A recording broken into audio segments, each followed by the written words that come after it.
오늘의 말씀을 보도록 하겠습니다. 오늘의 말씀은 누가복음 4장 우리 1절로부터 3절. 누가복음 4장 1절로부터 3절 말씀. 우리 함께 한번 합독하시도록 하겠습니다. 시작. 예수께서 성령의 충만함을 입어 요단강에서 돌아오사 광야에서 40일 동안 성령에게 이끌리시며 아멘. 마귀에게 시험을 받으시더라. 이 모든 날에 아무것도 잡수시지 아니하시니 날수가 다음에 줄이신지라. 마귀가 가로되 내가 만일 하나님의 아들이여든 이 돌들에게 명하여 떡덩이가 되게 하라. 아멘. 할렐루야. 우리가 지금 성막의 영성까지 끝내고 가나안의 영성으로 들어와서 벌써 오늘로서 14번째 시간 14주째 맞이하는 시간입니다. 막상 이렇게 진행을 해보면 빨리빨리 끝낼 것 같았는데 계속 묵상하고 기도하고 준비하는 가운데 계속 주시는 말씀들이 있어서 좀 더 말씀의 시간이 좀 길어집니다. 그래서 처음에는 3월 달에 계시록을 들어가려고 하다가 5월 달로 또 늦췄다가 지금 같아서는 또 7월 달쯤 가야 또 계시록이 진행되지 않을까 싶어요. 저는 막 지금 계시록을 막 전하고 싶어서 너무너무 흥분돼 있는데 자꾸 시간이 조금씩 늦추는 건 안타까워요. 어쨌든 우리가 기대하면서 가나안의 영성 가운데 가장 중요한 영적 원리를 지금 계속 설명해 드리고 있죠.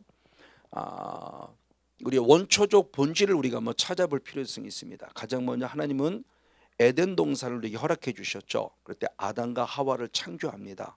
아담과 하와를 창조하는데 아담과 하와를 창조할 때 아담과 하와가 하나님을 잘 믿어서 에덴 동산, 즉 에덴 동산은 수없이 말씀했습니다. 하나님의 나라를 상징하는 거라는 거죠. 나라의 표현입니다. 그러니까 이 에덴 동산은 우리에게 눈에 보이는 하나님의 나라를 보여주면서 아담과 하와를 이 안에 들어가게 했는데 아담과 하와가 하나님을 잘 믿어서 절대 구원받은 거 아닙니다. 하나님의 창조할 때부터. 저는 이제 이 말씀이 믿어지기 시작한다고 그랬죠. 이 은혜를 읽고. 저는 선결교 목사이기 때문에 제가 배운 교리상으로는 이게 잘 믿어지지 않았을 때예요. 그러나 이제는 영에서라니까 이게 이게 가능하구나 알고 에베소 1장에 창조 이전에 영의 세부터를 택하였다는 것을 알고 아는 건 믿어지고 어쨌든 이 믿음 속에서 이게 이제 구원을 분명히 얻었어요. 그래서 구원을 얻었어요. 태어날 때부터 구원 얻은 존재예요. 그런데 하나님은 우리에게 주신 명령이 있었죠. 창세기 1장 28절로부터 생육하고 번성하고 충만하고 그리고 정복하고 다스리라. 그리고 창세기 2장 15절에 지키라는 명령까지 주셨어요. 근데 정복하지도 못했고 다스리도 못했고 지키지도 못했어요. 정복하라, 다스리라, 지키라고 하는 것은 아직 성경 창세기 1장과 2장에 사단이란 존재를 하나님이 드러내진 않으셨으나 그 말씀 속에 의미 속에 이미 밑바닥에 숨어있는 어떤 존재를 알게 돼요. 왜 정복하라고 하셨는가? 왜 다스리라고 하셨는가? 왜 지키라고 하셨는가? 이 존재가 있구나. 나의 하나님이 주신 은혜를 빼앗아가는 존재가 있구나. 이 존재를 알기 때문에 얘를 정복해야 되고 얘를 다스려야 되고 그리고 이 뺏기지 않도록 지켜야 될 사명, 명령이 있음을 주시죠. 근데 우리는 오히려 정복을 사단에게 당했고 다스림을 당했고 지킴이 아니라 빼앗겼죠. 그래서 구원을 빼앗기죠. 구원을 빼앗긴다는 겁니다. 구원을 얻었는데 구원을 빼앗겨요. 근데 우리는 그동안 교리적으로 한문구는 영원한 구원이라고 보고 듣고 배웠기 때문에 구원을 절대 안 뺏긴다고 생각을 했다고요. 마태복음 21장 43절에도 열매가 없는 너에게는 하나님의 나라를 빼앗아서, 이건 하나님이 빼앗는 겁니다. 하나님의 나라 빼앗아서 열매를 맺는 자에게 주시겠다. 하나님의 나라가 더 풍성하도록. 그렇죠? 그리고 마태복음 25장의 말씀들을 살펴보면은 슬기로운 5처녀와 미련한 5처녀, 1달란트 가진 자와 2과 5달란트 가진 자, 양의 반열에 서 있는 자와 염소의 반열에 서 있는 자. 불신자가 아니죠. 그렇죠? 어리석은 5처녀도 예수를 나의 구원자로 믿는 자, 1달란트 가진 자도 예수를 나의 구원자로 믿는 자, 염소의 반열에 선 자도 예수를 나의 구원자로 믿는 자. 근데 그들은 어디 갑니까? 분명히 지옥 가잖아요. 성경은 전반적으로 모든 부분을 사도 바울이 말한 것도 아니고요, 베드로가 말한 것도 아니고요, 사복음서에 예수님이 수없이 말씀을 하셨어요. 근데도 불구하고 이걸 자꾸 인정하지 않으려고 그래요. 구원파를 우리는 분명히 이단이라고 그러잖아요. 구원파의 핵심이 뭐예요? 한 번 구원은 영원한 구원이잖아요. 근데 왜 우리는 자꾸 한 번 구원은 영원한 구원이라고 자꾸 말하고 있냐는 거죠. 보세요. 하나님이 구원 주셔놓고 마귀한테 속아 넘어가니까 결국 죄를 지은 이 상태로서는 에덴 동산 하나님의 나라에 거할 수가 없어요. 죄된 모습은. 그러니까 쫓겨나잖아요. 빼앗겨서. 그래서 구원을 얻은 자는 구원에 이르도록 자라가야 되는데 이르도록 자라가지 못하게 방해하는 존재가 누구냐? 영의 세계를 보니까 아, 얘가 있구나. 그래서 우리가 믿음을 지켜야 될 모습을 이거 분명히 얘기하면서 결국 그럼 구원은 무엇에 대한 부분의 모습을 우리가 한번 생각해 보는 거죠. 구원이라는 부분입니다. 자, 구원이라는 부분의 모습이 구원이 그냥 구원이 아니고 중요하죠. 로마서 10장 9절. 로마서 10장 9절의 말씀에서는 입으로 예수를 시인하고, 그렇죠? 그리고 마음으로는 예수님이 나를 위해서 십자가에 죽으셨고 다시 3일 만에 살아나는 것을 믿으면, 이렇게죠. 마음으로 믿어요. 믿으면 무엇을 얻어요? 구원을 얻어요. 그렇죠? 구원을 주셨대. 은혜입니다. 구원을 얻어요. 그럼 이거로 끝나냐? 아니죠. 로마서 10장 10절의 말씀에 계속해서 마음으로 믿어야 되고 그리고 입으로 무엇해야 돼요? 시인함으로 구원에 무엇해야 한다? 이르러야 한다 그럽니다. 구원에 이르러야 한다.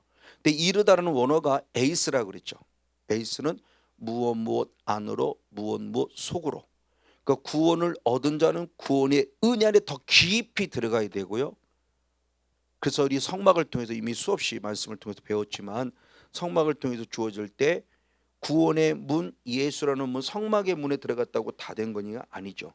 성막의 문을 들어갔으면 반드시 번제단, 마당들에 들어가서 번제단에서 죄 문제 해결하고 그리고 물두멍을 들어가야 되고 그 다음에 성소로 들어가서 또 속죄 그 분향단 앞에서 또 죄 문제 해결해야 되고 그리고 떡상에서 말씀으로 또 자라가야 되고 또 들어가 휘장을 통과해야 되고 또 지성소에 들어가서 속죄소 앞에서 또 피를 또 뿌려야 되고 그리고 언약궤를 통해 주님을 말씀으로 인격적으로 만나는 명령을 받고 나와야 우리가 하나님을 예배한 거고 하나님을 인격적으로 만났다는 거다.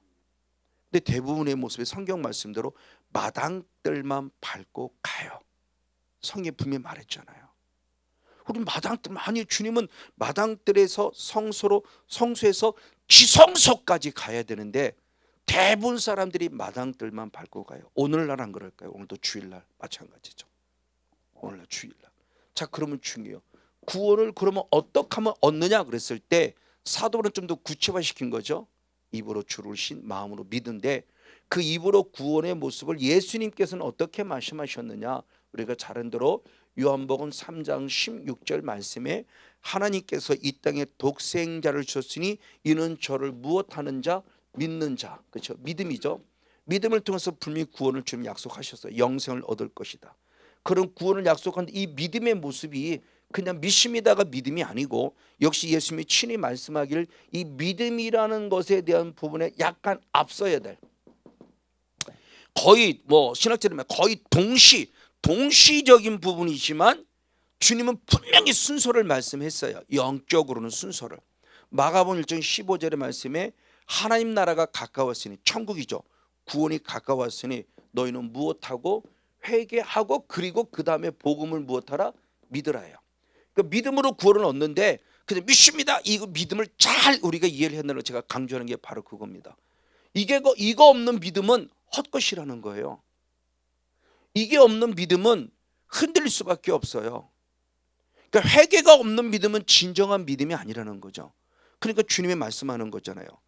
회개하고 복음을 믿어라. 회개하고 복음을 믿어라. 그리고 마지막까지 회개로 맞춰라. 그게 믿음이다 라는 걸 강조하죠. 회개가 이만큼 중요해요. 분명히 회개하고 복음을 믿었으면, 그래서 믿음으로 구원을 얻으면 이거로 끝나지 않죠. 그러면 주님께서는 두 번째로 요한복음 3장 36절의 말씀에 요한복음 3장 16절을 한번 더 꺼냅니다. 아들을 믿음으로 말미암아 중에 영생이 있다 그랬어요. 영생을 분명히 있어요. 근데 주님이 이것만 말씀하는 것 다음에 말씀에 무엇하지 아니하면 순종하지 아니하면 영생은 있으나 영생을 무엇하지 않고 보지 못한다.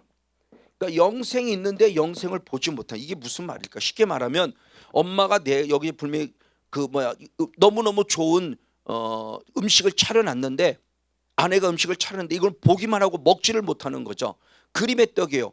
구원 보장 받았어요. 구원 저기 천국이 있어요. 근데 못 들어간다고요. 그러니까 그런 모습이 결국 뭐에 달리냐? 이 순종이라는 거죠. 그럼 순종을 보지 못했다로 끝내 아니다. 도리어 뭐가 하나님의 뭐가 있다? 진노가 네 위에 머물러 있다고 말하며 우리에게 중요한 걸 이야기하셨어요. 이게 구원의 여정입니다. 그러니까 구원 얻었다로 끝나는 게 아니라 구원을 이룬다고 하는 사실을 사도 바울이 말할 수밖에 없는 이유가 바로 여기 있는 거예요. 그러니까 예수님도 믿어라 이것만 말씀한 것이 아니고 믿었니? 믿었으면 무엇하라? 순종하라이죠. 지금 이게 주님께서 우리들이 지금 이 모습을 가르쳐주고 있는 거예요. 자, 이렇게 순종하는 모습이 이것이 결국 가나안 땅에 이르는 모습과 또 똑같죠. 그래서 지금 제가 설교문은 놓지 못했지만 히브리서 3장 18절 19절 2절 말씀을 보면 안식, 자 이건 안식은 지금 가나안 땅을 말하는 거예요. 누가 가나안 땅에 들어갔고 들어가지 못했냐, 누가 안식에 거하고 안식에 거하지 못했냐 그럴 때 18절에서는 순종치 아니한 자가 안식에 들어가지 못했다, 가나안 땅에 들어가지 못했다. 그럼 이 순종이 뭐냐? 19절의 말씀에서는 믿지 아니함으로 들어가지 못했다. 그러니까 믿음 따로 순종 따로가 아니라 믿음이 곧 순종이에요. 순종이 곧 믿음이에요. 그러니까 믿지 않으니까 순종하지 않았다는 거예요. 내가 예수님을 나의 구원자로 믿지 않으니까 순종하지 않은 거예요. 이 믿음 따로 순종 따로 믿음과 순종에 대해서 대단히 중요하다고 그랬죠. 그래서 신명기 28장 1절과 2절 말씀은 너무나 신명기 말씀은 너무나 잘 알잖아요. 여호와의 말씀을 들으라 이거죠. 들으라. 그래서 1절은 들으라예요. 근데 2절에서는 들으라가 아니라 순종하면이라는 조건을 달았어요. 들으라 그런데 순종하면이에요.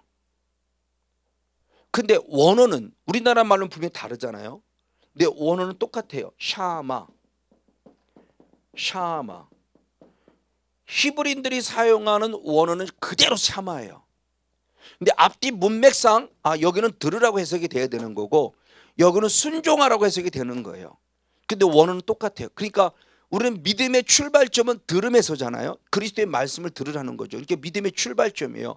그런 말씀을 들음으로 믿음이 생겼으면 마땅히 우리는 그 말씀이 무엇해야 돼요?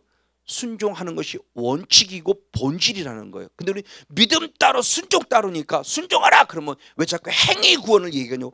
아주 그냥 행위에 민감한 사람들은 조금만 왜 행위 구원을 자꾸 얘기하냐고. 너무너무 그냥 격한 감정을 토로할 정도로까지. 한국은 특별히 한국은요 희한해요. 그러니까 지금은 좀 덜합니다만 한참 제가 공부에도 많이 사용했죠. 히브리적 사고를 가지라고 하는 그런 우리가 단어를 많이 사용했어요. 제가요.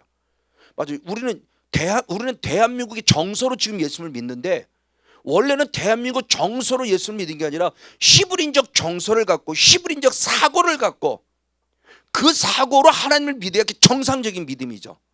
우리가 모든 성경을 볼 때 그러잖아요. 그들의 문화, 그들의 정치, 그들의 정서, 그들의 습관, 그들의 모든 것들을 보면서 그 안에서 참 믿음을 찾아가는 거죠. 그렇죠? 우리의 정서로 바라보는 게 아니라는 겁니다. 근데 성경적으로 봤을 때 히브리인의 정서와 한국인의 정서가 비슷한 게 참 많다는 얘기를 많이 들어요. 그렇죠? 우리가 너 엄마 말 안 들을래? 이거는 엄마 말을 귀로 안 들은 걸 얘기하나요? 왜 순종하지 않아? 이거 얘기하는 거잖아요. 그러니까 우리의 정서나 히브리의 정서나 비슷해요. 그러니까 믿음 따로 순종 따로가 아니라 믿으면 반드시 순종에 따라야 되는 거예요. 근데 주님은 그것을 통해서 지금 우리들에게 뭘 가르쳐 주고 있느냐? 이것이 구원에 이르는 신앙임을 가르쳐 주고 있는 거죠. 근데 순종 가운데 여러 가지 많은 것들이 있어요. 말씀에 일일이 순종해야 되지만 진정한 순종은 영적인 부분 속에서 잘 알고 있는 마태복음 11장 12절의 말씀이라는 거죠. 마태복음 11장 12절의 말씀에 세례 요한의 때부터 지금까지 천국은 침노를 당하나니 침노하는 자가 무엇한다? 빼앗는다. 이제 이 원리를 제가 깊이 알게 됐다고 그랬죠. 그럼 이 침노하는 영성의 핵심이 결국 뭐냐? 저는 신명기 20장 17절에서 한번 살펴본 거죠. 한번 신명기 20장 17절 말씀을 이거는 같이 한번 읽어보시겠습니다. 시작. 곧 헷 족속과 아모리 족속과 가나안 족속과 브리스 족속과 여부스 족속을 내가 진멸하되 내 하나님 여호와가 내게 무엇한 대로 명하신 대로 우리에게 말합니다. 진멸하라. 근데 하나님이 우리에게 주신 뭐다? 명령이에요. 자, 근데 가나안 7속을 쫓아내라. 주님이 쫓아내셔서 약속하는 겁니다. 근데 네가 쫓아내야 돼. 이 말씀을 잘 이해를 해야 된다고 그랬어요. 내가 쫓아내 줄게. 근데 네가 쫓아내. 하나님이 쫓아내 준다 약속하셨어요. 자, 출애굽기 33장 2절 말씀에 너무 많은 말씀이 있지만 대표적으로 한번 출애굽기 33장 2절 시작. 내가 사자를 내 앞서 보내어 가나안 사람과 아모리 사람과 헷 사람과 브릿 사람과 시윗 사람과 여부 사람을 쫓아내고 누가? 하나님, 내가가 누구예요? 하나님이 말씀은 내가 모세야 내가 그들을 쫓아내 줄게. 근데 네가 그들을 진멸해야 돼. 그렇죠? 이 싸움을 싸운 자가 다윗이죠. 골리앗과 싸움 속에 전혀 굴하지 않았어요. 왜? 누가 싸워주시니까? 하나님. 그러나 마지막 물맷돌 던진 건 누구예요? 나예요. 하나님이 물맷돌 던지게까지 는 건 아니에요. 우리 주신 믿음의 의지를 보는 거죠.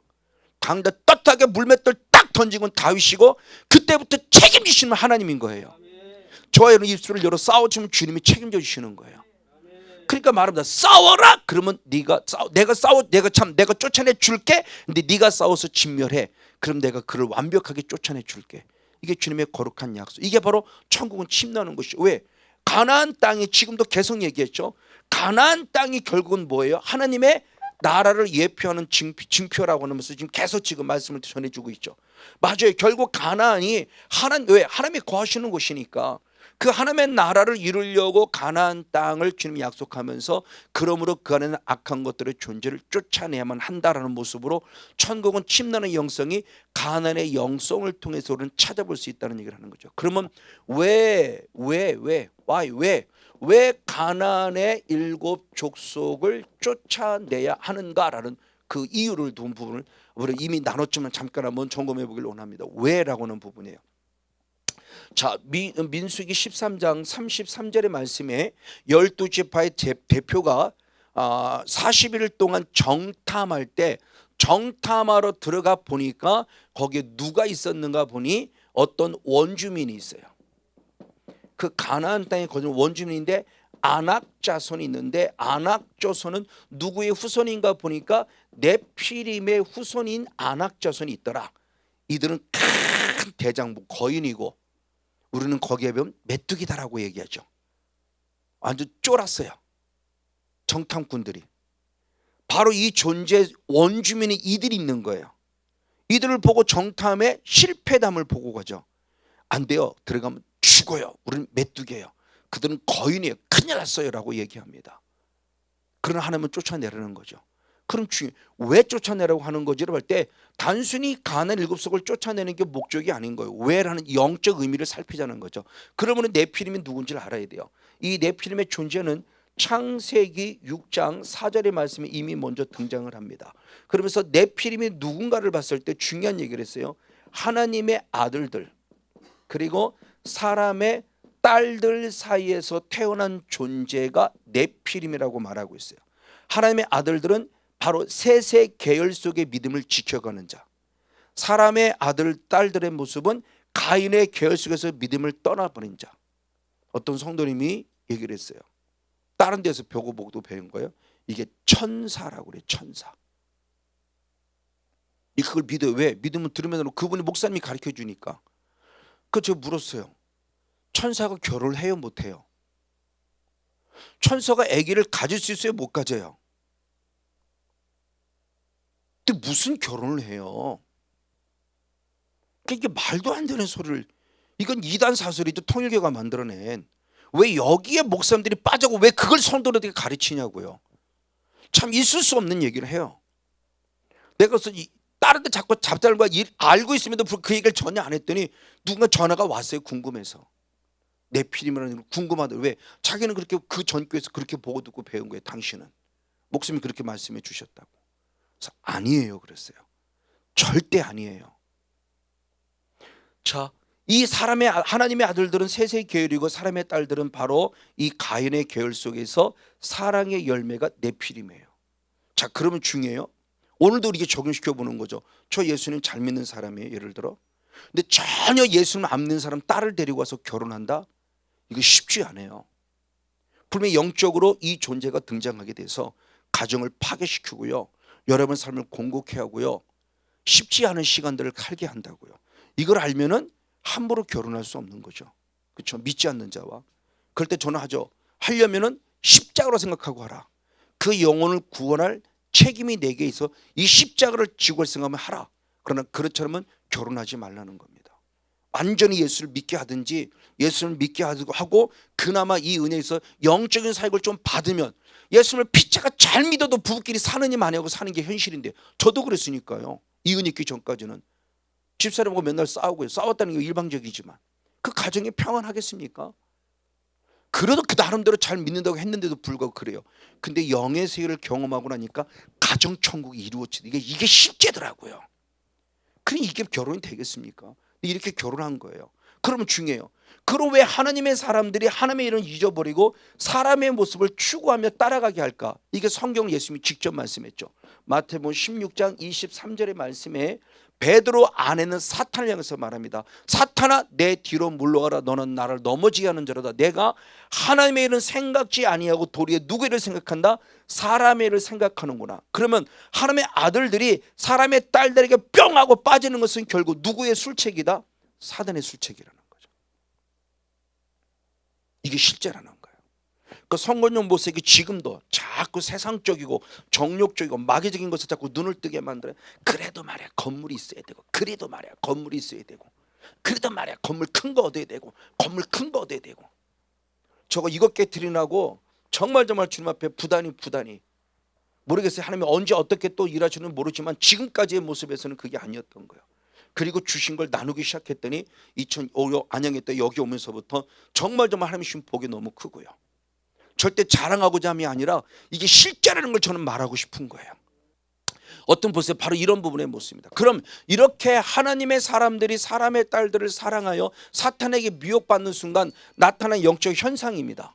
그런 영적 현상은 어떤 현상이 생기는 거냐? 자, 창세기 한번 6장 한번 3절 말씀을 한번 읽어보시겠습니다. 같이 한번 읽어보십니다. 시작. 여호와께서 가르칠 때 나의 신 나의 영 성령이 영원히 사람과 함께하지 아니하리니 아멘. 이는 그들의 육체가 됨이니라 할렐루야. 그러나 그들의 날은 120년이 되려시나 아멘.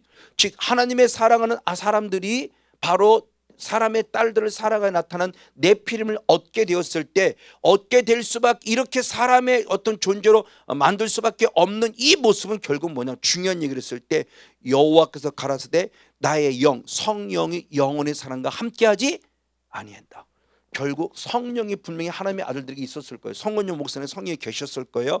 근데 제가 자꾸 하나님의 뜻은 따르지 않고 사람의 뜻을 따라가는 순간 나로부터 성령은 무엇한다? 소멸된다. 그리고 결국 나는 누구로 머무른다? 육신이 되고 만다. 이걸 예수님의 동생 유다도 똑같이 말씀했어요. 유다서 1장 한번 19절 말씀을 봅니다. 거짓 선자를 두고 산 말입니다. 유다서 1장 19절 시작. 이 사람들은 당을 짓는 자며 육에 속한 자며 성령은 없는 자예요. 결국 네피림은 뭐가 없는 자예요? 성령이 없는 자예요. 그럼 영적으로 바꿔 말하면 성령이 없는 자에게는 반대로 누가 가득 차 있는 자다? 사단이 가득 차 있는 자다. 그래서 대표적으로 우리는 사울 왕을 잘 설명할 수 있죠. 그래서 사무엘상 16장 14절의 말씀을 보면 성령님은 떠나고 그 자리에 누가 채워놨다? 악한 영이 그 자리를 채웠다고 성경이 분명히 말해요. 그러니까 사울 왕이 40년 동안 왕 노릇했지만 기름 부음으로 시작했지만 기름 부음은 이미 떠났고 성령은 떠났고 40년 동안 그는 성령이 아닌 사탄의 통치를 받으며 왕 노릇한 거죠. 그러니까 이스라엘이 가장 불행했던 거예요. 그럼 성원용 목사도 목사란 직분을 갖고요, 얼마든지 사역할 수 있다고요. 성령이 없어도 가능해요. 성령이 없어도 직업으로 가능해요. 사탄도 한대니까요. 얼마든지. 그러니까 이 모습 가운데 지금 저와 여러분이 어떤 모습을 가지고 살아내는 모습을 잘 말하는 겁니다. 다시 말하면 네피림이라는 존재는 중요합니다. 육신에 머물러 있는 자예요. 결국 성령은 없는 자예요. 이 영성이 지금 누구에게 흘렀다? 안악자손에게 흘렀다. 이 안악자손이 지금 뭐냐? 가나안 땅에 들어와 살고 있는 누구에게까지? 7족속에까지 흘러 들어갔다. 그래서 똑같이 네피림과 안악자손 같이 날마다 그는 무엇을 숭배하며 우상을 숭배하며 살아가고 있으니 이제 하나님께서 아브라함을 통해서 이 가나안 땅을 축복으로 약속하기 때문에 모세를 통해서 들어갔을 때 이들을 결국 무엇해야 한다? 쫓아내야만 한다라는 거예요. 그럼 가나안 7족은 지금 어떤 영성이 흐르고 있냐는 거예요. 내가 의도하지 않았음에도 불구하고 내 안은 네피림의 사단의 영성이 계속 흘러 들어오고 있었어요. 저도 절대 의도하지 않았어요. 수없이 강조했어요. 저는 절 한번 가본 적이 없다고요. 부처 앞에 한 번도 비나대 본 적이 없어요. 지금 제 기억상으로 중학교 때 큰아버지 때문에 하도 그래서 산소에 절 한번 했던 기억이 있어요. 그거 철저히 회개했다고 얘기했죠. 산소에서 절 한번 했어요. 이놈의 새끼. 그리고 그 중학교 때 국민학교 때는 초등학교 때는 그래도 그나마 꼴밤을 안 때리는데 중학교 때 언젠가는 꼴밤을 때리면 이 새끼 이놈의 새끼 너 이거 조상들의 절하네. 그래서 그거에 굴복해서 한번 절했던 적이 있어요. 명절 때 찾아갔다가 그거 철저히 회개했어요. 이은 있기 전부터 이미 우상숭배 죄. 그러지 않고는 제가 불교를 찾아고 조상들의 절해본 적이 한 번도 없다는 거예요. 근데도 불구하고 제 안에 누가 있었다? 불교의 영이 있었다는 거예요. 그리고 결정적인 순간에 저를 무너뜨렸다는 거예요. 이게 실제라는 걸 저는 지금 얘기를 하는 거예요. 성경이 실제라는 걸 얘기를 하는 거예요. 성경은 절대 가짜가 아니라는 거예요. 이것이 지금 우리들이 주는 어떤 의미를 가지고 있을까요? 이것이 주는 의미가요.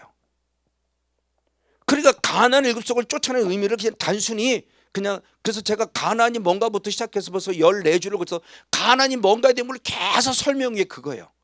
가나안이 뭐다, 가나안이 뭐다, 가나안이 뭘 말한다, 가나안이 뭘 말한다. 그냥 단순히 구약성경 전체가 결국 가나안의 의미잖아요. 가나안 쪽에서 쫓아내라. 지금도 이스라엘 백성들이 거하고 있는 땅이 가나안 땅이잖아요. 왜? 영원한 기업으로 준다고 약속하셨으니까. 어쨌든 보십시오. 바로 이런 모습을 통해서 결국 우리는 영적인 싸움을 싸워야 되고 설치에 지금 말씀하고 있다는 겁니다. 맞습니다. 그리고 이 부분 때문에 주님 말씀할 때 출애굽기 34장 15절 16절의 말씀에 쫓아낼 뿐만 아니라 중요해요. 결혼도 하지 말라라고 말씀했어요. 그럼 같이 한번 읽겠습니다. 시작. 너는 삼가 그 땅의 거민과 언약을 세우지 말라. 결혼에 대한 언약을 말하는 겁니다. 이는 그들이 모든 신을 음란히 섬기며 그 신들에게 희생을 드리고 너를 청하면 네가 그 희생을 먹을까 함이며 또 내가 그들의 딸들로 내 그 아들들의 아내를 삼음으로 그들의 딸들이 그 신들을 음란히 섬기며 내 아들로 그들의 신들을 음란히 섬기게 할까 함이라. 아미나. 아멘. 결국 가나안의 우상숭배 네피림의 영성을 그대로 물려받은 가나안의 7족속에 있는 사람들을 내 아내로 내 며느리로 내 사위로 삼으면 그들이 섬겼던 그 영성 음란의 영성이 그대로 흘러 지금 나를 괴롭히고 있다는 거죠. 이게 흐름이죠. 성경이 이것을 너무너무 많이 말씀하고 있어요. 저와 여러분 속에. 그래서 언젠가도 어느 사이트에도 문제를 했었죠. 몇 번 얘기를 했었죠. 이 아내는 정말 주님을 사랑해요. 근데 너무 힘들어요. 그래서 주님의 은혜 가운데 아주 중요한 목사님 만나서 영적인 부분 속에 잘 치유가 돼요. 근데 그게 일주일을 못 넘어가요. 왜? 남편하고 잠자리가 없을 수는 없잖아요. 나중에 이 원인을 왜 자꾸 이렇게 반복될까라고 원인을 찾아가 보니까 결국은 남편과의 잠자리. 왜? 부부는 하나라고 그랬어요. 근데 아내로부터 남편에게 좋은 영향력이 미치면 되는데 남편한테 나쁜 영향력이 더 많이 미치는 거죠. 그러니까 아내의 영성에 남편을 살리만큼 충만하지 못했던 거죠. 충만했으면 나도 살고 남편도 살릴 텐데 내가 충만하지 못하니까 남편으로부터 오히려 악한 게 들어오니까 그렇게 하면 정말 힘든 거예요. 그래서 상황을 바꿔서 사역자도 중요하지만 빨리 남편을 예수 믿게 하라. 그래서 그 사역 속에서 하나님이 주신 은혜가 있었음에 대한 부분을 간증하는 그 이후로는 제가 들어가지 못했기 때문에 어딘 제가 처음에는 그냥 무조건 들어갔어요. 지금은 어디 들어가면 어디 사이트 들어갔다고 정확하게 기록해 두는데 그때는 그걸 못했어요. 그러니까 그 이유는 모르겠는데 이런 아픔들이 분명히 있다라는 거예요. 부분은 하나인데 거부할 수는 없잖아요. 그러니까 나의 영성이 얼마나 정결하고 순결하고 깨끗하고 내가 살아야 상대방을 살린다는 게 얼마나 중요한 걸 아는 겁니다.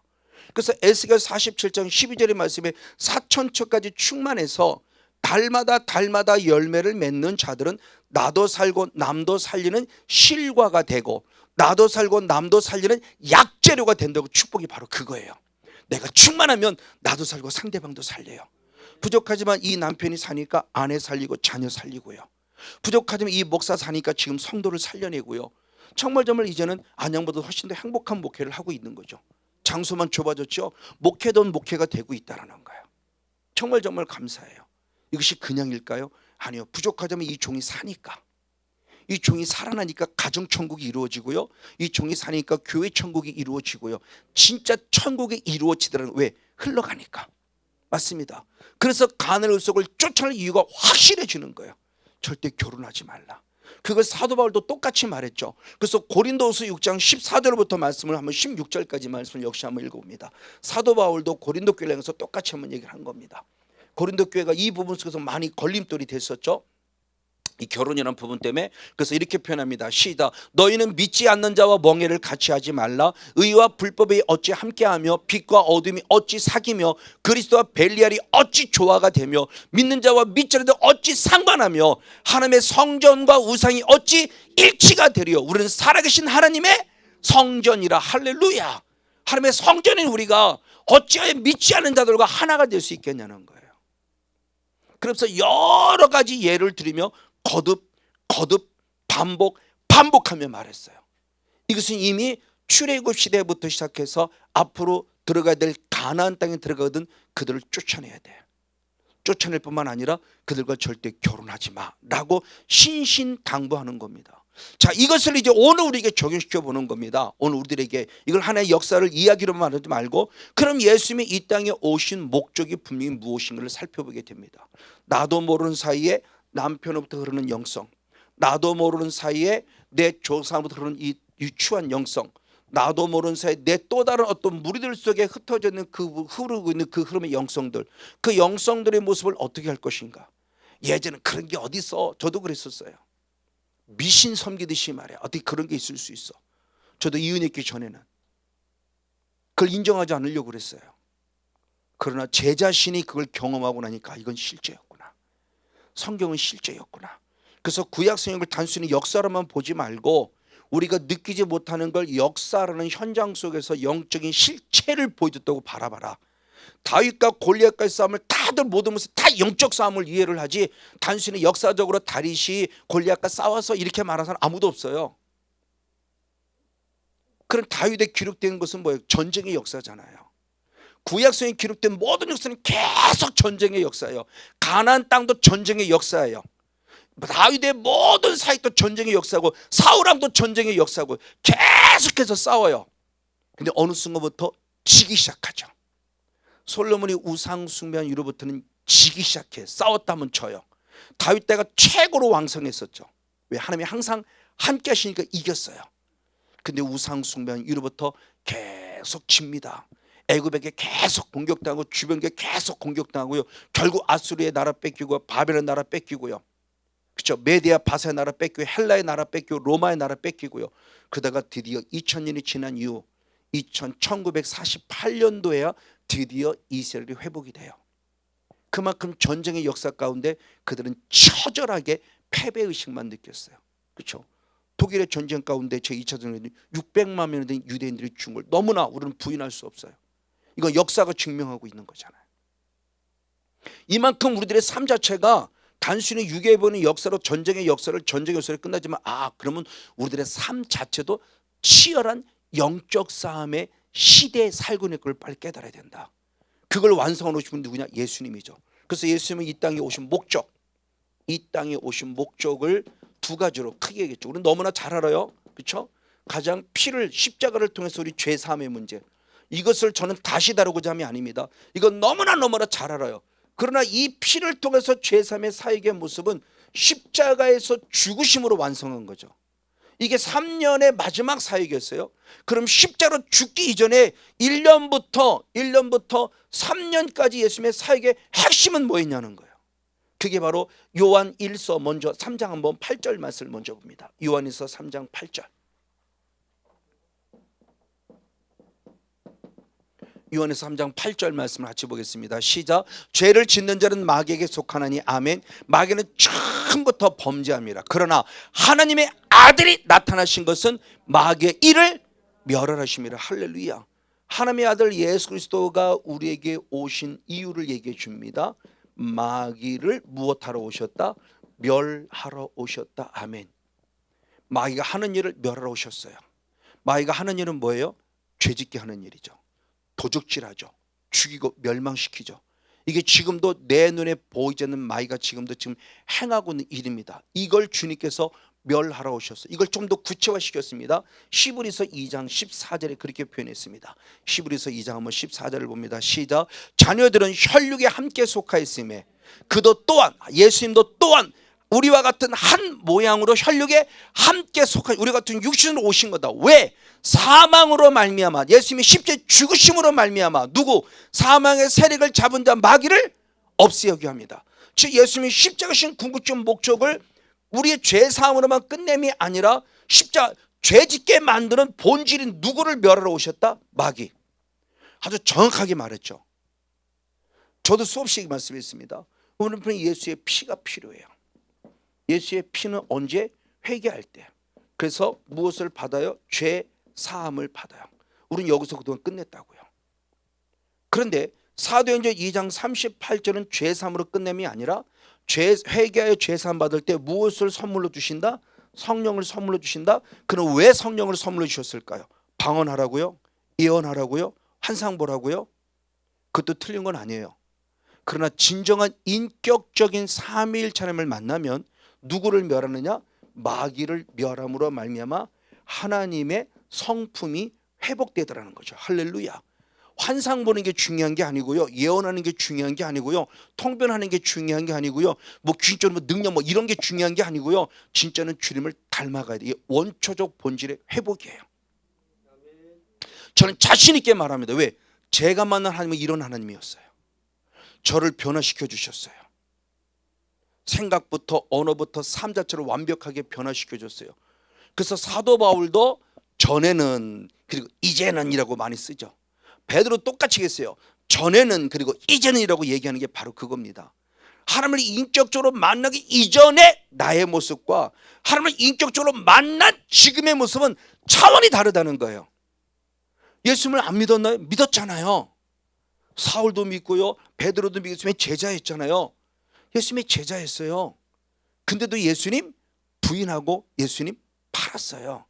아직 주님을 인격적으로 만나지 못했다는 거예요. 사울은 예수님을 인격적으로 하나님을 인격적으로 만나지 못했으니까 끊임없이 핍박자가 됐고 폭행자도 박해자가 됐어요. 왜? 예수님을 만나지 않았어요. 그러니까 바울이 충격적인 얘기를 했다고 했죠. 저도 충격이죠. 제가 이 은혜에 있고 두 번째 받은 말씀 디모데전서 1장 13절이에요.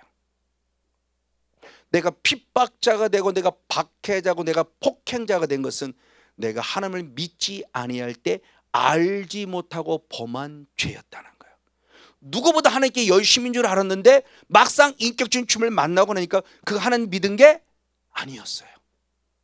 그리고 본인이 고백하죠. 갈라디아 1장 13절에 뭐라고 고백합니까? 나는 유대교를 지나치게 믿은 자지 하나님 믿은 자가 아니에요. 유대교를 지나치게 믿었대요. 그리고 하나님의 계명을 따라간 자가 아니에요.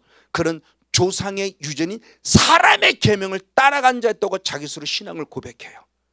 우리도 다 거기에 서 있죠. 저부터 시작해서 거기에 서 있지 않았나요? 우리부터 거기에 서 있어. 저부터 거기에 서 있었어요. 사람의 유전을 따라갔죠. 하나님의 계명을 따라가지 않았어요. 그러니까 지극히 바리새인적 삶을 살았던 거예요. 하나님을 전혀 믿지도 않고 알지도 못하면서 내 신앙의 종교적인 종교성을 갖고 내가 하나님을 잘 믿는 것처럼, 왜 나름대로 기도도 하고 나름대로 전도도 하고 좀 성경도 좀 읽고 뭐 좀 하고 하니까 교회 돈도 부흥되고 70보니까 부흥되고, 그러니까 와 나는 하나님 잘 믿는 것처럼 내가 대단히 큰 착각에 빠졌다니까요. 근데 아니었어요. 그건 내 몸 안에 원초적 본질이 아니라 본질상 진노의 자식의 죄성이었어요. 이걸 갖고 열심히 살려고 하니 제가 목회가 성공할 수 있겠냐고요. 이제는 달라졌다는 거죠. 그래서 능력 나타나는 거 중요하지만요, 그보다 앞서는 게 변화예요. 나를 변화시켜준, 주님을 닮아가도록 만들어주는 변화예요. 생각이 변화되고요, 언어가 변화되고 삶이 변화되고요, 나로부터 열매가 나타나야 돼요. 그럼 누가 인정해 주냐? 가장 가까운 가족이 인정해 줘야 돼요. 아내가 인정이 되고 남편이 인정이 되고요, 그리고 자녀들이 인정해 주고 부모님이 인정해 줘야 돼요. 언젠가 되겠지만 어느 사역자예요. 여자 사역자입니다. 막 귀신을 쫓아내고 막 난리가 났어요. 처음에 이분은 몰랐어요, 목사님은. 근데 그걸 누가 구경하냐? 남편이 구경하고 있었어요. 그때는 구경꾼이었어요. 그리고 이제 권면하는 거죠. 가서 남편에게 잘하고 뭐라고 잘하고 막 그랬대요. 그래서 남편이 한 마디 툭 내뱉었어요. 깜짝 놀란 거예요. 뒤에 와서 있는 줄 모르는 남편이 툭 내뱉대요. 너나 잘해. 여자 목사님이 하는 얘기입니다. 나는 저 사람 치유해주고 회복해주고요, 남편에게 잘하고 권면했더니 남편 말이 뭐냐? 너나 잘해. 이건 충격이죠. 그래서 그때부터 사역 딱 접었답니다. 저도 몰랐어요. 어느 용인 어느 집에 갔는데 그분이 마침 오셨어요. 그러면서 이런 설교를 했더니, 목사님 그 설교는 내 설교입니다. 당신이 스스로 얘기 때문에 제가 하는 거예요. 그때부터 사역 다 멈췄대요. 그리고 강단 앞에 오고 나를 변화시켜달라고 기도했대요. 나를 변화시켜 주시옵소서. 능력 하나 남 구원하는 것도 중요하지만 나를 변화시켜 주시옵소서.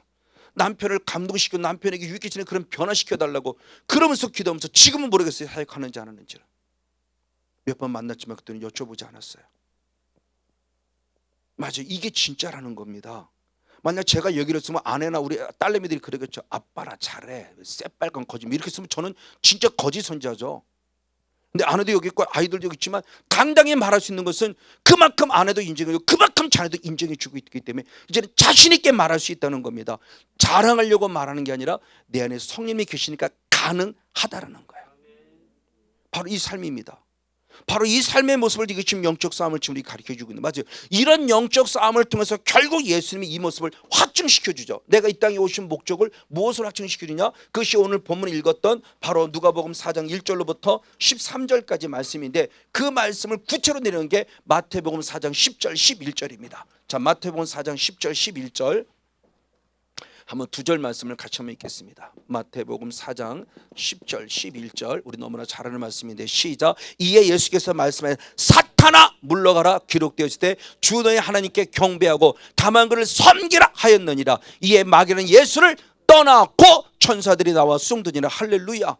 예수님이 이 땅에 오신 목적을 말로만이 아니라 증명해 준 거예요. 드디어 예수님이 실제적으로 마귀와 싸움에서 시험할 때, 정말 그 영적 싸움을 싸울 때 사탄아 떠나가라 라고 명령하는 순간 사탄이 떠나갔다라고 기록되면서 이 땅에 오신 목적을 확실하게 보여준 거예요. 이게 예수님의 첫 사역이라고 그랬죠. 저는 이 사역이 처음에 이해가 안 됐다고 그랬어요. 목사지만 이 말씀이 이해가 안 돼요. 왜 40일 금식기도 하고 왜 기껏 40일 금식되면 마귀한테 시험을 받아? 처음에는 지식으로 받아들일 때는 이런 게 있구나라고 받아들인 거고, 어느 순간 말씀이 조금 보이기 시작하니까 이게 궁금한 거. 아니 왜 성령 받는데 마귀한테 시험을 받지? 왜 성령을 받는데 마귀한테 시험을 받지? 그것도 40일 금식도 왜 마귀한테 시험을 받지? 이게 저한테는 너무너무 불편한 진실로 와닿았던 거예요. 말씀이 조금 보이니까 이제 매사가 다 궁금한 거예요. 이제는 좀 읽으면서 묵상하니까. 그때는 눈으로 읽을 때는 지식으로 받아들인 거야. 이런 일이 있었구나, 예수 있었는데 그게 왜라고 하는 부분은 자꾸 제게 안 왔다가 이게 어느 순간부터 궁금해지기 시작하는 거야. 왜 마귀한테 시험을 받아? 이 땅에 오신 목적을 이루시기 위함이죠. 이 땅에 오시면 내가 이 땅에 예수님 왜 오셨는 것을 실제로 보여주신 거예요. 십자가도 실제로 보여주시고요. 주님은 말만 한 자가 아니라 예수님 스스로 그렇게 하나님의 의를 순종한 자예요. 그걸 실제화시킨 자예요. 맞아요. 어떤 이런 모습을 통해 보면서 주님이 우리에게 주시는데, 이것만 예수님이 혼자만이 아니에요. 그렇죠? 12 제자, 70인 제자, 모두 예수님을 믿는 모든 사람, 그래서 누가복음 9장 1절의 말씀에 누가복음 10장 17절의 말씀에 70인 체제까지 능력이 나타납니다. 이 똑같은 마귀를 멸하는. 근데 이제는 모든 사람이요. 자, 마가복음 16장 17절. 마가복음 16장 17절 말씀을 읽어봅니다. 시작. 믿는 자들의 이런 표적이 따르니 아멘. 곧 저희가 내 이름으로 귀신을 쫓아내며 새 방언을 말하며 할렐루야. 누가? 믿는 자. 기도 많이 한 목사만이, 기도 많이 한 자만이, 은사가 많은 자만이, 능력이 많은 자만이 아니라 누가? 예수를 나의 구원으로 믿는 모든 사람은 누구를 쫓아낼 수 있다? 귀신을 쫓아낼 수 있다. 할렐루야. 믿어집니까? 저는 이 말씀이 믿어졌어요. 왜? 제가 처음 찾아간 바로 그것의 책 제목이 뭐냐? 믿는 자는 귀신을 쫓아낸다는 거였어요. 이걸 지식으로 받아들이면 다 아멘해요. 근데 저는 눈이 확 띄인 거. 믿는 자는 다 되네. 제가 신학서 막 신학 졸업하고 처음 섬겼던 대구교회 섬겼던 목사님이 이런 능력을 있었어요 그때. 근데 저는 그 위대하게 봤어요. 왜? 그분은 40일 금식기도만 5번 하신 분이고요. 성경만 200동 이상 하신 분이고요. 그분은 집이 사택이 없어요. 사택은 옷만 갈아입으러 가는 곳이고요. 그분은 유일하게 밥 먹는 것도 서재서 먹고요. 그리고 늘 강단에 엎드려 기도하는 분이 1년 360일 그는 부흥해 나가시는 분이에요. 그 생각합니다. 저렇게 해야 능력 받는구나. 저렇게 해야 능력 받는구나. 저렇게 40일 금식을 5번 할 정도로 밥 먹듯이 해야 되고, 저렇게 성경에 200독씩 저럴 정도로 해야 되고, 저렇게 날마다 강단 앞에 엎드려 저렇게 밤을 새면서 저렇게 야옥하고 저렇게 기도, 저런 사람만 능력 받는구나 라고 생각한 거예요. 근데 기쁨으로 탁 타라갔더니 책 제목이 뭐냐? 믿는 자는 누구든지 귀신을 쫓아낸다. 근데 눈이 이게 확 들어버리고, 그러네? 성경이 있는 거네? 진짜네? 라고 보니까 그 기름을 받으니까 저도 하게 되더라고요. 되네? 그렇죠? 저는 제 체질상 금식 기도를 저는 일주일에 해본 적이 없어요. 하다 안 되고 저는 3일도 못해요. 젊었을 때 잠깐 3일 했지, 그 사역하면 3일 했지, 금식 기도에서 저는 하나님 특별해서 굶는 제가 몸이 안 돼요. 그러니까 저는 금식 기도가 안 돼요. 몰라요. 목숨 걸고 한번 했었는지 모르지만, 그러니까 대신 집사람이 하니까 집사람만 죽어나는 거예요. 그러니까 저는 금식 기도도 안 돼요. 그러니까 저는 능력을 받을래야 받을 수가 없어요. 저는 금식 기도가 안 되니까. 남들 얘기 들으면 40일을 금식 기도 했으면 능력이 왔다고 그러는데 나는 어떻게 40일을 못 하는데, 아니 3일 하기도 힘든 사람이 어떻게 능력을 받아요? 근데 하나님이 저는 뒤돌아볼 때, 이건 절대 주님의 음성이지만 뒤돌아볼 때 그래도 긍휼히 여기는 은혜가 뭐냐? 회개하려고 발버둥치니까 아마 그것 때문에 은혜 주지 않았을까? 그것 때문에 은혜 주다고 저는 생각해요. 왜? 이 은혜 있고도 저는 사교를 눈물 속에 늘 회개하는 자였어요. 그리고 그 전에도 저는 그 어떤 것보다 정말 예수 잘 믿으면 철저히 회개해야 됩니다라고 회개를 유난히 강조했던 목사 중에 한 사람이에요. 우리 성도는 맨날 회개라는 소리밖에 안 들었을 거예요. 지금도 물론이지만. 그렇게 말씀 중심 사역하면서도 회개하세요, 회개하세요, 회개하세요 그랬어요. 봐세요. 어쨌든 보세요. 믿는 자에게요. 그럼 할 수 있다는 겁니다. 할 수 있어요. 그럼 왜 못했냐? 안 싸워서. 싸우는 방법을 그동안 목사님들이 안 알려줬어요. 왜? 나름대로 신학의 어느 교단이지만 신학이 컸다는 교단은, 근데 성령 사역은, 성령의 능력은 초대교회로 끝났어요. 이렇게 배워왔기 때문에. 그는 하나님을 죽은 하나님으로 만든 거죠. 성령이 우리에게 오신 목적은 영원히 함께 하시려고 오셨는데 성령을 끝내버렸어요. 성령의 능력을 끝내버렸어요. 어제 하나님으로 끝내버린 거예요. 오늘의 하나님과 내일의 하나님은 없어져 버렸어요. 성경을 믿는 것 같은데 기가 막히게 안 믿는 얘기를 해요. 그렇죠? 이게 죽은 하나님이잖아요. 그러니까 신학교에 뭐가 있어요? 사신신학이나 하나님 죽었다. 하나님 죽었다. 사신신학. 그걸 또 신학이라고 가르쳐요. 무슨 그게 신학이에요. 그건 이단도 아니고 말 그대로 사탄이에요. 사탄. 근데 왜 사탄의 공부를 가르치냐고. 이단 공부하는 것도 머리 아픈데. 이건 있을 수 없는 현실 속에 있다고요. 신학생들 속에, 목회자 속에. 보통 문제가 아닌 거죠. 어쨌든 보시죠. 바로 그런 부분의 모습을 지금 우리에게 가르쳐주면서 누구든지 할 수 있다고 그러는데, 이 영적 싸움의 핵심이 결국 뭐냐? 에베소서라고 그랬죠. 에베소는 교회론인데 교회가 마지막 할 수 있는 것이 결국 뭐냐? 에베소 6장 12절 말씀을 봅니다. 에베소 6장 12절. 에베소 6장 12절. 너무 시간이 많이 가네. 빨리 한번 넘어가야 될 것 같으네요. 같이 한번 읽습니다. 시작. 우리의 씨름은 영적 싸움입니다. 혈과 육, 우리의 감정에 대한 것이 아니고 정사와 권세와 어둠의 세상 주관자들과 하늘은 악의 영들이다. 자, 이 부분을 우리 정말 많이 배웠죠. 정사, 권세, 어둠의 세상 주관자, 그리고 하늘에 있는 악한 영. 그렇죠? 악한 영. 이 모든 게 다 누구를 말한다? 천사를 말한다. 천사인데 왜 악한 것이 들어왔느냐? 천사 가운데 누가 있었다? 타락한 천사, 범죄한 천사가 있었다. 범죄한 천사가 바로 누구다? 바로 이게 마귀다, 사단이다 라고 말하고 있다. 옛뱀, 바로 요한계시록 12장 9절의 말씀에 큰 용, 옛뱀, 사탄, 마귀. 이 정사와 권세는 무슨 분명히 천사로 부착됐어요. 타락한 천사죠. 그래서 베드로 후서 베드로 전서 2장 4절의 말씀에 타락 범죄한 천사의 모습을 말하는데 무슨 범죄를 했냐? 자기 위치, 자기 처소, 자기 자리를 지키지 아니한 자. 이게 사단이. 그래서 이왕이면 우리는 되도록이면 여러분들은 루시퍼라는 단어는 사용하지 않았으면 좋겠다. 사실은 루시퍼라는 단어는 성경적인 단어가 아닙니다. 그냥 새벽별이에요. 루시퍼라는 단어가 아니에요. 근데 그것은 어디로 왔냐? 저 단국의 신태를 통해서 이렇게 단국의 신태란다. 단태 신공 주여 용서하옵소서. 거기서 어떤 존재를 할 때 루시퍼라는 단어를 사용돼서 이것이 킹제스 번역본에서 그대로 이게 원어가 아님에도 누구보다 원어를 자랑하는 킹제스 번역본에서 그걸 끌어들여서 루시퍼라고 사용하면서부터 그 성경 사용하지 않은 단어를 끌어들인 거예요. 그 사실은 루시퍼라는 단어도 없어요. 그것도 똑똑하다고 저도 보고 듣고 배우니까 그게 루시엘에서 퍼로 또 타락해서 그렇다고 저도 그렇게 보고 듣고 배웠기 때문에 저도 그렇게 가르쳤던 적이 있었어요. 그것도 물론 회개했죠. 어떤 보세요. 영적 싸움의 대상이 누구냐는 겁니다. 바로 이와 같이 정사와 권세와 어둠의 세상 주관자들과 하늘은 악한 영, 즉 타락한 천사, 범죄한 천사, 그가 바로 누구다? 사단이고 마귀다라는 부분입니다. 맞아요. 자, 그러면서 이제 천사의 사탄에 대한, 마귀에 대한, 바로 이불에 대한 이름 가운데 가장 먼저가 사단이라는 이름을 가지고 있습니다. 자, 원어로 한번 제가 이거 한번 그려볼게요. 제가 잘 못 쓰기 때문에.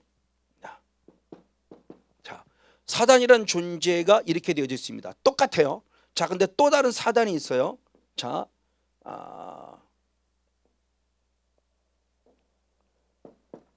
모음이 달라요. 모음이 우린 둘 다 우 같은 거인데 여기는 우가 있고 의가 있고 우리나라 표현을 말하자면 이분이 히브리인들이 사용하는 모음입니다. 근데 다 우리로 말하면 다 아 발음이에요. 아. 여기도 사탄입니다. 이게 니은자고 여기도 사탄이에요. 근데 여기는 모음이 달라요. 이것도 아 발음이라 사탄 이렇게 돼요. 이게 뭐 장은 단어 뭐 이런 게 있더라고 보니까요. 어쨌든 이게 사탄은 사탄인데 여기서 쓰이는 사탄을 스트롱 코드로 말하면 7854번, 7853번입니다. 이건 이제 쉽게 우리가 이해하려고 그 사전을 만들 때 나름대로 남발을 매겨 놓은 거예요. 남발할 때 7854번, 7853번인데 이 사탄 이렇게 모음이 두 개가 이렇게 된 사탄은 명사입니다. 자, 그리고 이 사탄은 동사예요. 동사로. 그러니까 우리가 요게 없으면 다 똑같은 글자예요. 근데 요거를 통해서 지금 달리 보는 겁니다. 근데 완전 예전에 고전에 했던 건 사실은 모음이 없어요. 히브리인들이 쓰는 이 히브리어는. 근데 이제는 그 후반에서 이제 이런 모음을 걸쳐서 좀 더 정확하게 표현하고 있는 건데 어떤 이렇게 보는 단어를 봅니다. 사탄이라는 이름을 가졌어요. 그럼 사탄 이름을 가졌을 때 우리가 지금 알고 있는 것은 고유명사입니다. 그러니까 사탄이라는 이름은 하나님께서 성경에서 기록하고 있는 말인데 사탄이란 이건 사실은 헬라어에는 사탄이라는 단어가 없어요. 이건 히브리에서 만들어진 겁니다. 그래서 헬라어로는 사타나스라는 단어로 해석하고 풀어 쓰고 자기네가 사고 있죠. 그러니까 히브리어만이 가지고 있는 단어예요. 히브리인들이 사용하는 하나님의 언어를 통해 사용하는 데다 사탄이라는 단어를 지금 사용하고 있습니다. 고유명사입니다. 이 사탄이라는 단어가 총 27개 구약에 총 27번이 쓰여졌는데 그 가운데 고유명사로 쓰여진 게 18번 19번인가 18번인가 쓰여지고 그 이 고유명사가 말고 일반 명사로 쓰여졌어요. 일반 명사. 근데 고유명사로 가장 많이 쓰인 게 욥기죠. 욥기. 저 욥기서 1장 2절에 14번이 나옵니다. 그리고 스가랴서가 3장 1절부터 3절까지 3번이 나오고요. 14번은 맞네. 그리고 우리가 잘 알고 있는 역대상 21장 1절에 사탄이 다윗의 마음을 격동시켜서 사람의 수를 계수하게 만들어 이렇게 죄를 범하게 하죠.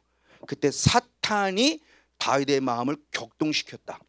이걸 이야기시키면 사탄이 다윗을 감동을 줘서 내가 잘났네 그러고 사람의 수를 세다가 큰 코 다치는 거죠. 바로 그때 사탄. 그러니까 사탄의 정확한 원어를 지금 얘기하는 겁니다. 총 27번인데 이렇게 18번이 쓰였어요. 이거 잘 알아요. 사탄. 근데 사탄이란 일반 명사도 있어요. 일반 명사. 이건 19번. 그냥 9번. 그냥 9번. 일반 명사는 9번에 쓰여졌어요. 근데 9번에 쓰여졌는데 이것을 가장 잘 극대화시켜서 잘 설명하는 성경이 어디냐면은 열왕기상 11장입니다. 열왕기상 11장에 아주 중요한 말씀이 나오는 게 솔로몬이 왕이 되었어요. 즉 솔로몬이 우리가 잘 아는 대로 1000명의 여인을 아내로 맞아들이면서 나이 늙어서 하나님을 떠나죠. 우상 숭배하면서. 그리고 나타난 그 이후에 나타난 현상입니다. 어떻게 나타나냐? 열왕기상 11장 14절, 23절, 25절 한마디로 한번 같이 한번 읽어보시겠습니다. 시작. 여호와께서 에돔 사람 하닷을 일으켜 솔로몬의 대적이 되게 하시니 저는 왕의 자손으로서 에돔에 거하였더라. 또 하나님이 또 엘리아드의 아들 르손을 일으켜 솔로몬의 대적이 되게 하시니 저는 그 주인 소바왕 하달 에셀에게서 도망한 자라. 솔로몬의 일평생에 하닷에 끼친 환난 외에 르손이 수리아 왕이 되어 이스라엘을 대적하고 미워하였더라. 아멘. 자, 중요하세요. 하닷이 나오고 르손이 나와요. 그러면서 14절 말씀에도 솔로몬의 누가 되었다? 대적. 그리고 르손 역시도 솔로몬의 뭐가 됐다? 대적. 그러면서 이 둘이 솔로몬의 일평생 나머지 모든 사역은 마지막 끝까지 죽을 때까지 이 하닷과 르손이 일평생 바로 솔로몬의 누가 되었다? 역시 대적. 근데 우리의 말은 대적이에요. 근데 원어는 다 사탄이에요. 원어가 사탄. 이건 일반 명사로 쓰인 거예요. 그러니까 대적이라는 의미를 빨리 파악하는 겁니다. 그러니까 사탄이라고는 원어가 갖는 의미, 이것은 한마디로 말하면 우리에게 무엇하는 자? 대적하는 자, 대적자. 하나님을 대적했고요, 지금 우리를 대적하고 있고요. 이게 사탄의 궁극적인 목적의 이름의 뜻이에요. 그러니까 사탄이 성건녀 목사를 결국 대적했어요. 목회를 포기하도록. 아니 목회만 포기한 것이 아니라 완전히 저 밑바닥에 내려가서 우울증에 사로잡혀 아무것도 하지 못하는 사람으로 만들어가기 위해서 사탄이 저를 그렇게 잡고 있었다는 거예요. 목회 그만두죠. 사람 만나기 싫죠. 아무것도 하기 싫죠. 그냥 방에 콕 박혀있죠. 이게 저의 모습이었어요. 목사가 갖는 모습이에요. 영을 알지 못할 때는. 그러니까 유일하게 하는 기도는 하나님께 원망하는 거예요. 하나님 내가 뭘 잘못했냐고. 그러면서 그도 그나마 깨달은 게 하나님 나 좀 살려주세요. 하나님 나 좀 살려주세요. 나 죽을 것 같아요. 나 좀 살려주세요. 정말 제가 마지막 그나마 성령님이 내 안에 계셔서 마지막 주시는 기회는 이 회개밖에 없었어요. 그러면서 나 좀 살려달라고 정말 주 앞에 통곡하며 눈물로 기도했고 드디어 때가 2009년 9월 달을 통해서 저를 제 기도를 들으시고 응답해 주신 거예요. 내 사랑하더라 그만 울어라. 내가 너의 눈물을 보았고 네 기도를 들었다. 히스에게 한 말씀과 똑같은 말씀을 주시면서 그 안에서 통곡한 거죠. 왜? 주님이 나는 내 음성을 안 듣는 줄 알았어요. 그만으로는 이 말씀이 오히려 더 콩콩하고 통곡하며 울었어요. 너무너무 그때부터 4개월을 제가 눈물 속에 살아갔어요. 이게 실제였다는 거죠. 아, 이 대적이구나. 이 원어가 사탄인데 이건 일반 명사로서 해석한 거예요. 원어는 사탄인데 이건 대적. 근데 아까 이것이 다윗을 괴롭히고 욥을 괴롭힌 사탄이 대적하니까. 근데 그건 고유명사로 사탄이라는 이름을 지어놓은 거예요. 성건용이라는 이름은 고유명사죠. 누구도 뺏어갈 수 없는. 그처럼 사탄의 거룩한 이름이 그들의 이름이 있었던 걸 그거를 지금 하나님이 사탄 그러고 일반적으로 대적할 때 역시 사탄이라고 쓰는데 아 저는 누구냐? 대적하는 자구나라는 거죠. 근데 아까 했던 이 동사 아까 똑같은 사탄인데 7853번 스트롱 코드가 말하고 있는 이 사탄은 동사예요. 특별히 이 동사인데 어느 때 이 사탄이 실제로 일하는 걸 말하는 겁니다. 그렇죠. 동사는 움직이는 거니까 그 움직이는 모습의 대표적인 모습이 자 시편 기자에서 나올 때 시편 우리 한번 말씀할 때 시편 13편 시편 13편에 시편 71편 시편 71편 13절을 봅니다. 시편 71편 13절 같이 한번 읽겠습니다. 시작. 내 영혼을 대적하는 자로 수치와 멸망을 당케 하시옵소서. 다윗이 시편 기자로서 내 영혼을 지금 누군가를 대적하는 자가 있어요. 이건 동사에 지금 사탄입니다. 똑같이 아까 7853번. 자, 대적한 동사로 쓰는데 누구냐 할 때 사탄이라는 존재죠. 사탄의 종은 나를 대적하는데 특별히 내 무엇을 대적한다? 영혼. 사탄은 내 환경도 물질도 건강도 어떤 것도 대적하지만 실제로는 내 무엇을 대적하는 자다? 내 영혼을 대적하는 자예요. 특별히 그 영혼을 대적한다는 모습이 아주 더 자세히 나오는데 어느 때 내 영혼을 대적하느냐? 죄 지을 때요? 아니요. 욥이 죄를 지었나요? 아니, 한 번도 죄 지은 적이 없어요. 그도 누가 와서 건드렸어요? 사탄. 죄를 지을 때도 모르지만 죄 짓지 않을 때도 우리 영혼을 건드려요. 그 말씀을 잘 설명하는 것이 두 군데가 있죠. 우리 한번 시편 38편 20절 말씀을 먼저 봅니다. 시편 38편 20절 시작. 또 악으로 선을 갚는 자들이 내가 선을 쫓는 연고로 나를 대적하네다. 또 대적이 사탄이에요. 동사. 그때 내가 무엇을, 그러니까 언제 내 영혼을 대적했다면 언제냐? 내가 무엇을 행할 때? 선을 행할 때 나를 대적하더라는 거죠. 성건영 목사가 기도하려고 그러면 대적하고요. 지금 저희 교회가 치열하게 영적 싸움을 싸워 2020년 딱 넘어오면서 참 집사님을 세워준 두 분이 계세요. 권철님 계시다가 그분들 건강으로 건들면서요. 저부터 시작해서 저희 교회 손들 막 코로나 계속 건들고요. 육체 질병 건들고요. 관절 골수 막 연약함으로 건들고요. 계속 질병으로 건드려요. 정신 차리지 못할 정도. 저희 단톡방에 누가 아파요 누가 아파요 올리기가 정말 마음속 한편 속에서 조금 이게 쉽게 허락되지 않을 만큼 계속 우리를 건드려요. 무엇하는 것? 기도하려고 하니까, 선을 행하려고 하니까. 마귀는 누가 타켓이에요? 마태복음 24장 24절의 말씀에 할 수만 있거든. 누구요? 하나님이 택한 자를 건드려요.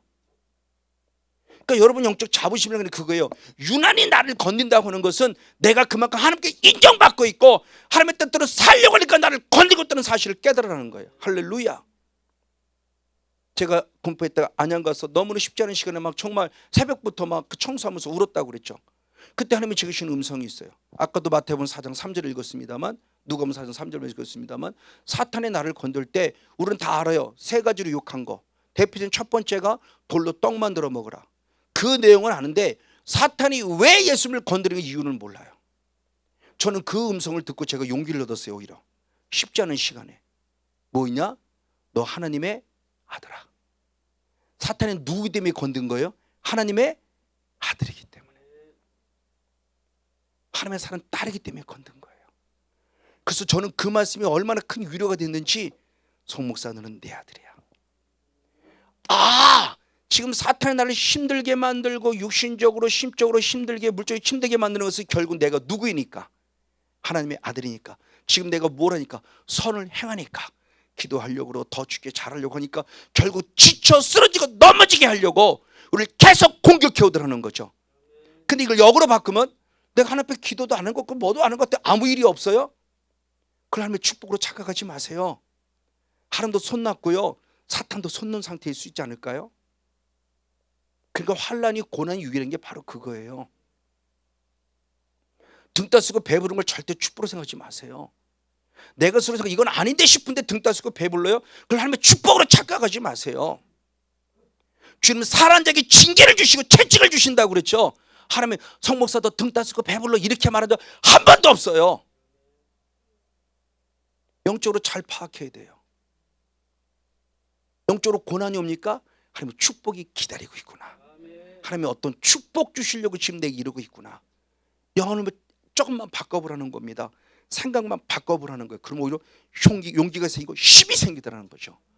저는 그 한마디 말씀, 아, 하나님의 아들이니까 건드리는 이 한마디 뻘떡 일었었어요. 지금까지 그 살아온 순간도 쉽지 않았지만 안양 가서 안양 여기까지 올 때 그 너 하나님의 아들이잖아. 아, 나를 하나님의 아들이니까 사탄이 건드리는구나. 네가 나를 인정하고 있다는 거로 고맙다. 오히려 그러면서 지금까지 이겨왔어요. 그래서 고난론이 달라졌다는 얘기를 그때부터 한 거죠. 고난을 대한 부분이 달라졌어요. 찌질하게 울며 짜지 않아요. 감사합니다. 하나님 주신 또 기회를 믿습니다. 그렇죠? 이제 마지막 계시록 때 보세요. 나팔 재앙을 통해서 7년 대환란인데 환란을 겪는 이유는요, 나를 죽이려고 환란한 게 아니라 나를 구원하려고 환란을 주신 거예요. 회개할 기회를 주시는 거예요. 그러니까 전혀 계시록을 바라보더니 이제 완전히 달라졌다니까요. 절대 두렵고 떨리고 환란 취하는 이것 때문에 두렵고 떨릴 이유가 없어요. 우리 소망이 생긴다니까요. 환란이 오면 올수록. 맞습니다. 어쨌든 이 모습입니다. 자, 그럴 때 중요한 또 다른 모습입니다. 다윗이 또 다른 고백을 해서 뭐라고 했냐? 시편 109편 4절. 그럼에도 불구하고 다윗은 그럼 어떻게 하느냐는 겁니다. 시편 109편 4절 말씀 역시 봅니다. 시작. 나는 사랑하나 저희는 도리어 나를 대적할 때 나는 도리어 무엇한다? 그래요. 끊임없이 나를 대적해 선을 행할 때 나를 대적하는데 그럼에도 불구하고 나는 그 영혼을 위해서 무엇한다? 기도한다. 이게 멋있는 모습이죠. 이게 다윗의 영성이었어요. 이게 부족하지만 제가 지금 갖고 있는 영성이기도 하고요. 저는 성도 안 미워요. 성도를 향해서 나쁜 마음을 가질 수가 없어요. 왜? 그 성도가 그러는 것이 아니라 그 성도 안에 악한 게 나를 넘어뜨리고 그 성도를 넘어뜨리고 그런 것을 보고 있으니까 그 성도도 얼마나 힘들겠어요. 그 영혼을 바라보는 눈이 달라지는 거죠. 그러니까 저의 모습에서 그 마음을 가지니까 영적 원리를 아니까 이제는 영적인 싸움을 싸우는 겁니다. 너는 나도 건들 수 없고 그 성도도 못 건드라 한 샤타나. 오히려 내가 살아서 그 영혼을 살릴 거야. 그리고 끊임없이 중보기도 할 때 때가 된 그 영혼을 살아나는 모습을 봅니다. 지금 막 흔들리고 있습니다. 조심하세요. 가서 내가 뭐 좀 본 것처럼 아는 것처럼 정신 차려. 절대 저는 이러지 않아요. 제 성향상도 그러지 않아요. 그저 멀리서 묵묵히 기도할 뿐이죠. 일어설 때까지. 버릴 거 보여준 거잖아요. 가서 당신 지금 이거 하고 있지 내가 알아. 이거 얘기해서 괜히 쓸데없는 영적 권위 세우라고 보여준 것이 아니고 나보고 기도하라고 보여준 거구나. 그럼 저는 말없이 묵묵히 기도할 뿐입니다. 그렇죠? 그 영혼을 위해서. 이것이 진짜 인격적인 함을 만난 자의 실제적인 삶이라는 거예요. 근데 까딱참 그러니까 이 선을 넘는 거예요. 한순간에 백지장 차이예요. 똑같이 보여줬는데 탁 가서 얘기해요. 내가 뭐 잘난 것처럼 뭐 좀 보는 것처럼 환상을 보는 것처럼 주님의 말씀을 듣는 것처럼. 그게 성령이 하는 걸까요? 아니요. 저는 그걸 봐요. 그걸 볼 때면 그걸 느껴요. 그러니까 쉽게 가서 말해요. 하나님이 가서 말하라고 하는 음성이 들기 전까지 절대 말하지 않아요. 무조건 말하지 않는 건 아니죠. 하나님이 말할 때는 정말 말하는데 그 말하는 것도 한 번, 두 번, 세 번 넘어 기도하면서 다윗처럼 지혜롭게 말해야 다 그 나단서가 이렇게 돌아오는 것, 나단선을 통해 다윗이 돌아오는 것처럼 그 말 한마디 꺼는 제 성향상 저는 말을 쉽게 못하는 그런 성향이에요. 그래서 얼마나 또 기도하겠어요. 맞습니다. 이런 모습이에요. 다윗처럼. 예수님도 똑같은 말씀하셨죠. 그래서 사도 바울을 통해 말하기를 뭐냐? 로마서 12장 19절 말씀 먼저 봅니다. 로마서 12장 19절에 원수는 내가 갚겠다고 그래요. 시작. 내 사랑하는 자들아 너희가 친히 원수를 갚지 말고 아멘. 진노하심에 맡기라. 할렐루야. 기록될 때 원수 갚는 것은 내게 있으니 내가 갚으리라고 주께서 말씀하. 할렐루야.